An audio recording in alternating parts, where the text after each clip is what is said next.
تحقیق کے مطابق بعض ملکوں میں 10 سے 30% اور بعض جگہوں پر 50 سے 60% تک لوگوں کو سلیپ ڈس آرڈر یعنی نیند کے حوالے سے مسائل کا سامنا ہے۔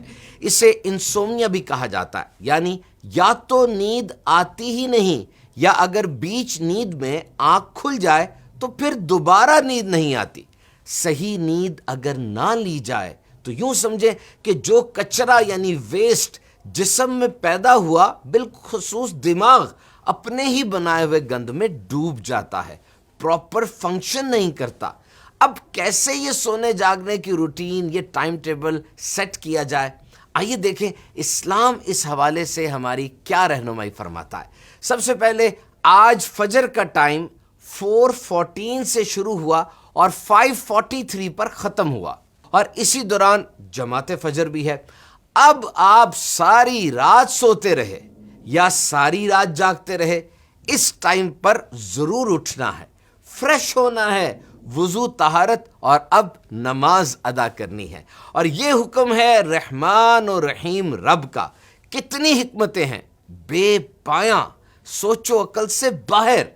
اب جہاں رات کی نیند جسم کو سکون دیتی ہے، وہیں دوپہر کے وقت تھوڑی دیر آرام کر لینا جسم میں توانائی بحال کرنے میں جادوئی اثر رکھتا ہے۔ رات کو نوافل پڑھنے، ذکر و اذکار کرنے اور دینی کتابوں کا مطالعہ کرنے والوں کو اس کا خاص اہتمام کرنا چاہیے۔ نبی رحمت شفیع امت صلی اللہ تعالی علیہ وسلم نے ارشاد فرمایا، قیلولہ کرو کیونکہ شیطان قیلولہ نہیں کرتا۔ دوپہر کے وقت سونے کو قیلولہ کہتے ہیں، اور پھر یہ قیلولہ یہ نبی پاک صلی اللہ تعالی علیہ وسلم سے قولاً اور فعلاً دونوں طرح سے ثابت ہے۔ اپنا عمل مبارک بھی ہے اور صحابہ کرام کو بھی حکم اور ترغیب ارشاد فرمائی ہے۔ WebMD one of the most authentic online medical source, یہ جو آفٹرنون نیپ ہے، سیسٹا یعنی قیلولہ، صرف بچوں کے لیے ہی نہیں بلکہ بڑوں یعنی ایڈلٹس کے لیے بھی اہم ترین ہے، اور وہ اس کے 16 ہیلتھ بینیفٹس، طبی فوائد لکھتے ہیں۔ سب سے پہلے تو دن کے شروع کے حصے میں جو کچھ ہم نے سیکھا، سمجھا، جو بھی کام کیا، وہ آپ کے دماغ میں سٹور کرنا اور اس کو پچھلی یادداشت سے جوڑنا، یہ کام قیلولہ کی مدد سے آسان ہو جاتا ہے۔ اور تحقیق سے ثابت ہے کہ ایسے لوگوں کی پروموشن اوپر لیول پر وہ کمفرٹیبلی ہو جاتی ہے، یعنی یہ لوگ زیادہ جلدی ہیرارکی کے اوپر چڑھتے ہیں۔ وجہ یہ ہے کہ کام پر زیادہ یکسوئی دیتے ہیں، تھکے تھکے نہیں رہتے، دے آر مور کنسسٹنٹ، نئی سوچیں، کریٹیوٹی۔ اب جن کی جاب ایسی ہوتی ہے کہ جن کو یہ نیا کام کرنا ہوتا ہے، یہ قیلولہ ان کا موڈ فریش کر دیتا ہے۔ اٹ برائٹنز یور آؤٹ لک۔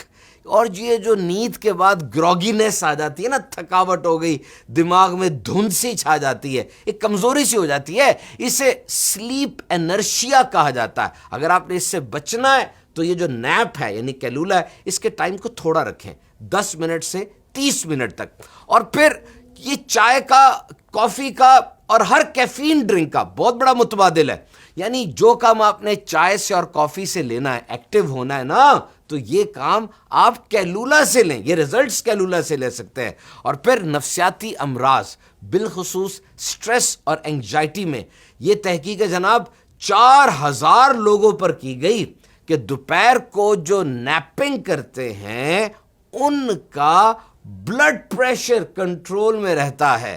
اب اگر رات کو بھی کوئی مصروفیت ہے، دوپہر کو سونے کی وجہ سے وہ آرام سے ہو جاتی ہے۔ سو مائی ڈیئر ویورز، ہر سنت کی طرح اس میں بھی اتنی حکمتیں ہیں کہ انسانی دماغ اس کا اندازہ نہیں لگا سکتا۔ اپنی روٹین کے اندر اس قیلولہ کو شامل کیجئے اور بہت سے فوائد حاصل کیجئے۔